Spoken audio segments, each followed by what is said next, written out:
दोस्तों आज हम अकाउंटिंग टर्मिनोलॉजी का सेकंड पार्ट करने जा रहे हैं जिसमें बहुत सारे टर्म के बारे में आज समझेंगे। सबसे पहले बिल्स रिसीवेबल। बिल रिसीवेबल क्या होता है? एक एग्रीमेंट करता है डेटर कि वो इतने टाइम तक उसको पैसे दे देगा। अगर मान लीजिए कोई उधार खरीदा तो मुंह जबानी तो नहीं, कुछ एग्रीमेंट भी होना चाहिए, डॉक्यूमेंट्स होना चाहिए, एक एविडेंस होना चाहिए कोर्ट में। तो उसके लिए एक एग्रीमेंट बनेगा जिसको साइन कौन करेगा? डेटर। डेटर साइन करके उसे वैलिड करेगा, तब जाके ये बिल रिसीवेबल तैयार होगा। इसका opposite bills payable. Bills payable हम उसे देंगे क्रेडिटर को। क्रेडिटर कौन? हमको जिसको पैसे देना है, तो गिवन टू द क्रेडिटर। ठीक है। फिर ट्रेड रिसीवेबल। ट्रेड रिसीवेबल किसका जोड़ होता है? बिल रिसीवेबल का और डेटर का, जो हमने पहले पढ़ चुके हैं। फिर ट्रेड पेबल। ट्रेड पेबल क्या होता है? बीपी, यानी bills payable plus creditor. Creditor previous class में हम पढ़ चुके हैं। इसके बाद हम रिसीट के बारे में समझेंगे। रिसीट क्या होती है? अमाउंट रिसीव्ड और रिसीवेबल। रिसीव्ड और रिसीवेबल में भी अंतर है दोस्तों।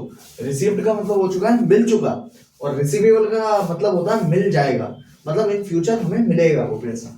तो वही भी हमारे रिसिप्ट के अंदर आता है। इसके टू टाइप्स होते हैं दोस्तों, रेवेन्यू रिसिप्ट और कैपिटल रिसिप्ट। रेवेन्यू रिसिप्ट जो नॉर्मल कोर्स ऑफ बिजनेस के थ्रू आता है, और कैपिटल रिसिप्ट जो कि इरेगुलर एक्टिविटीज के अंतर्गत आता है। जैसे कि हमने असेट्स बेच दिए तो हमारी वो क्या हो गई? कैपिटल रिसीट, उससे पैसा आया ना।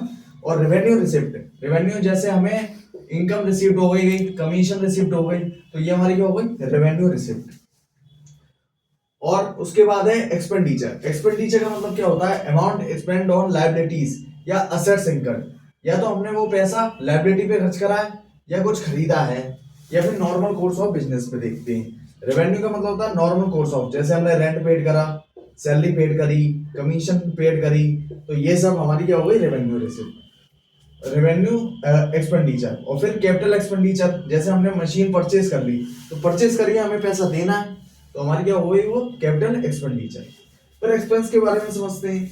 Cost incurred for generating revenue. हमने किसके लिए खर्च करा है पैसा? कि हमारा रेवेन्यू जनरेट हो सके, प्रॉफिट जनरेट हो सके, तो इसलिए हमारे एक्सपेंस कहलाता है। और प्रीपेड एक्सपेंस। प्रीपेड एक्सपेंस का मतलब एडवांस में पे कर देना, या जो नेक्स्ट फाइनेंशियल ईयर, जो नेक्स्ट ईयर का है, वो पहले से ही एडवांस में कर देना। जैसे मान लीजिए इलेक्ट्रिसिटी हमारा मई का था, उसे हमने अप्रैल में ही पे कर दिया, तो ये क्या होगा? हमारा प्रीपेड एक्सपेंस। प्रीपेड ही कर दिया उसे। आउटस्टैंडिंग एक्सपेंस के बारे में समझते हैं। ड्यू अमाउंट या अनपेड, जिन्हें हमें पे ही नहीं करा, वो इस ईयर का तो था लेकिन हमने नेक्स्ट ईयर में करा वो पे, तो हमारी क्या है? वो आउटस्टैंडिंग, जो कि अभी तक अनपेड है। फिर उसके बारे में हम प्रॉफिट के बारे में समझेंगे। प्रॉफिट क्या होता है? रेवेन्यू माइनस एक्सपेंस, मतलब प्रॉफिट माइनस हमारे जितने भी एक्सपेंसेस हुए, जितने भी खर्चे हुए, तो वो हमारा प्रॉफिट कहलाएगा। गेन।